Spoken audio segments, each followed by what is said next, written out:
قبطیوں نے جو سلوک کیا تھا بنی اسرائیل کے ساتھ وہ بہت برا سلوک تھا۔ بیٹے قتل کیے اور بیٹیوں کو زندہ چھوڑا، یہ بہت بڑی زیادتی تھی۔ بیٹوں کو قتل کر دینا اور بیٹیوں کو زندہ چھوڑنا، اس سے کیا اذیت جنم لیتی ہے اور کیا مستقبل کے دردناک اور کریناک منظر ظہور پذیر ہوتے ہیں، کوئی بھی عاقل اس سے بے خبر نہیں ہے۔ کسی قوم کے اندر مرد نہ ہوں اور عورتیں ہی ہوں تو پھر کس ذلت سے وہ قوم گزرتی ہے۔ اور پھر وہ قوم پیغمبروں کی اولاد تھی، ملوک کی، بادشاہوں کی اولاد تھی، اور اللہ نے ان کے اندر حسن اور جمال اور خوبصورتی بھی رکھی تھی۔ تو یہ کتنا دردناک منظر تھا۔ اور یہ بات میں آپ کو بتاؤں کہ فرعون نے بچے قتل کیے تھے، آج بھی ایسا ہوتا ہے، لیکن آج اس قتل کی واردات کو تبدیل کر دیا گیا۔ اکبر الہ آبادی نے کہا تھا، یوں قتل سے بچوں کے وہ بدنام نہ ہوتا، افسوس کہ فرعون کو کالج کی نہ سوجی۔ ہمارے ذہین ترین لوگ اٹھا لیے جاتے ہیں اور ان کو اسکالرشپ کے نام پہ اور مختلف ناموں سے مغرب اچک کے لے جاتا ہے، اور ہمارے پاس یہ بسیں توڑنے والے رہ جاتے ہیں۔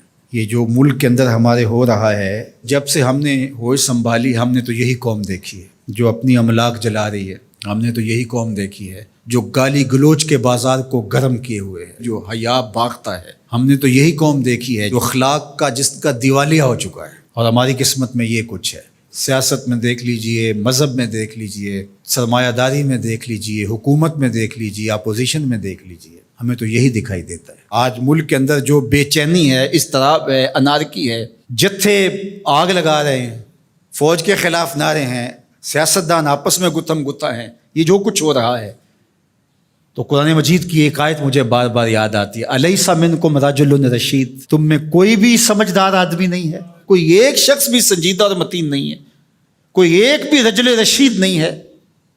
آج اوپر سے لے کر نیچے تک دیکھ لیں، ایوان کی کارروائی ہم دیکھتے ہیں تو کیا وہاں ہوتا ہے؟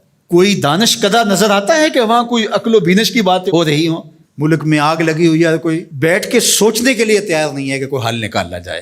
انارکی پھیلی ہوئی ہے، بے چینی ہے، اضطراب ہے، سرکاری املاک سے لے کر کے نجی املاک تک کوئی بھی محفوظ نہیں ہے، تشدد ہے، افتراق ہے، گالی گلوچ ہے، زبانیں ہیں کہ کیا کہیں۔ الیس منکم رجل رشید، تم میں کوئی بھی سمجھدار آدمی نہیں ہے۔ تو وہ بچوں کا قتل کرتا تھا اور یہاں بچے اچک کے لے لیے جاتے ہیں۔ اتنی صلاحیتیں کس کام آئیں تو اوروں کے کام آئیں، اور فرعون آج تک بدنام ہے کہ وہ قاتل ہے بچوں کا۔ اکبر الہ آبادی نے کہا کہ افسوس کہ فرعون کو کالج کی نہ سوجی، وہ یوں کرتا تو بدنام بھی نہ ہوتا اور داد بھی پاتا، اور جو مقصد تھا وہ بھی اس کا پورا ہوتا۔ اللہ اکبر، یہ کہانی دردناک ہے، لیکن مضمون آگے بڑھانا ہے۔ تو ان کی بیٹیوں کو زندہ چھوڑ دیا جاتا اور بیٹوں کو قتل کر دیا جاتا۔ زندہ چھوڑنا بھی ان کی تذلیل کے لیے، کل جواں ہوں گی تو ان کی تذلیل کریں گے۔ تو یہ جو کرتے تھے کتنی تذلیل تھی، اور جس نے یوں تذلیل کی ہو کسی کی، جب کوئی اس کو اپنی آنکھوں کے سامنے ڈوبتا دیکھے تو پھر کتنی تسکین ہوتی ہے۔ تمہارے پاس اسباب کوئی نہیں تھے، صرف ایک موسیٰ تھے جو نکال کے لے گئے۔ اللہ اکبر، رہنما موسیٰ جیسا ہو تو ردی قوم کو بھی اٹھا کے لے جاتا ہے، اور قوم کتنی بھی اچھی ہو، اس کو رہنما نہ ملے، اس کو ہادی نہ ملے تو قوم برباد ہو کے رہ جاتی ہے، ٹیلنٹ ضائع ہو جاتا ہے۔